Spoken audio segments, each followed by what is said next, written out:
know everybody always get that gut feeling, well, this gonna be my last time talking to this person, or will I get to see this person tomorrow?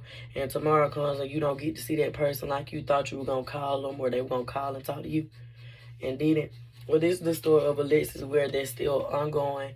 No new nothing, accusations, no new leads or evidence have been found.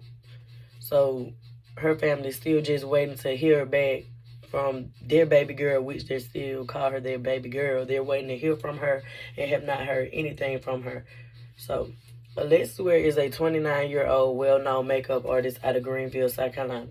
She was last seen at the 7-Eleven in South Carolina, 29th North in Anderson County, when she was dropping off her kids to their father. And the father even said that he seen her when she got into her car. He seen her at the red light and she turned right. Instead of going the way to go home, she turned right. When she took that right, she was never heard from or seen again. She was last seen on January the 30th. Ware's red Honda sedan was found near a wooded area on February the 2nd. And at the request of Anderson County Sheriff's Office, McCormick impounded the car so that the ACSO waited for them to obtain a search warrant for the car on February the 3rd so they could check it for any forensics, fingerprints, anything like that, to see what possibly could have went wrong or any leads to as to where she could be.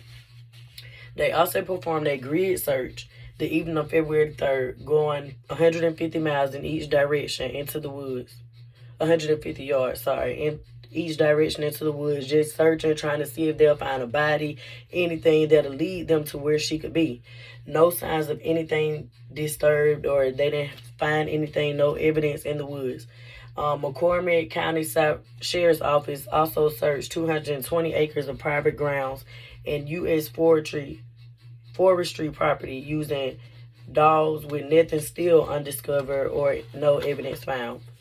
On February the 8th, McCormick's Sheriff County Office fielded a search team for 8 hours alongside a state law enforcement helicopter. They checked local boat ramps and nearly 700 acres of shoreline, also included local bass boats and fishers to help. They even got a tip from social media to search a park called Hickory Knob State Park with bloodhounds, and they still didn't find anything or turn up any leads or anything like that. So with that being said, the story is still ongoing. They're getting leads, so they also think that, Ware also had, I don't want to say a stalker, but the day before she went and met her kid's father to drop her kids off, Ware had seen an unsuspicious black SUV outside her house that was just there. Never seen the car before in her life. They were there. As soon as she opened her door, they left. Her family and friends were talking to the news, and they thought that it could be like a fan because she was a well-known makeup artist, or when she used to flash stuff on social media, and they thought it was someone who got her or who has her that for the hype, that thinks that they can get something from having her, that somebody's going to give them something from having her, which they're not. How can you just take somebody or kidnap someone, do something to them to harm them, trying to get what they have? The FBI has also got onto the case because they're wanting to get leads, evidence to give the family some kind of closure. This is where, beside her red Honda sedan, it was, when they found it, it was covered with dirt. It was covered, so you wouldn't have knew the car was there unless you searched it. But when they asked that man to search his property, they found the car and it had dirt, everything. It was hidden. So they were trying to see how did the car get hidden like that. Which is weird as well. If didn't no one kidnap her or harm her, why is her car covered? Where is the body? Why didn't, or I'm not even going to say body because I still have hope that she is alive. Where is Alexis Ware? Because no signs of foul play yet, because they don't think it's foul play. They just think she's just missing still. But the FBI said they're going to uncover evidence within the next few months. This is where, with her son and her daughter, they took pictures 2 months ago. And This is the missing person report for Ware. They wanted people to come forward. Ware is 29, Anderson, South Carolina. She was missing from. She's female, black, light, 5'5", 230 pounds. Her hair color is black, long, and brown eye color.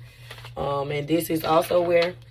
With her being a well-known makeup artist, I would see why people would want to try to come after her to try to get what she's got, with her being on social media, posting pictures and different stuff like that of what she's doing, how she's making her money, which could make people jealous, but there's still no reason for you to kidnap someone and hold them hostage or do anything to harm them and keep them away from their family. With this being an ongoing search, every time they find evidence, they let the family know, and they'll update it on the news. No new leads have been found, so nothing has been updated. But like her mom said, she has hope her baby is still out there alive, and she just wants Alexis home with her family, her kids, especially because they miss their mom dearly.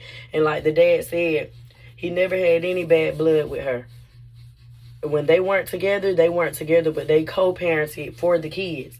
And if he would have known that that was his last day seeing her after he got the kids from her, he would have tried to make it a little longer or got her to go somewhere with him, so they wouldn't be in this predicament right now looking for her, searching for her. So this story really spoke to me because I have kids myself, and I couldn't imagine being kidnapped, being away from my kids, because I would do anything to try to come home. I know she's doing everything in her power, her will, to come home, so I hope she's found soon and she's able to come home to her kids, because I know they miss their mom dearly. So I just had to touch on that story as an event because it really spoke to me, and I hope it speaks to you all as well. And thank you.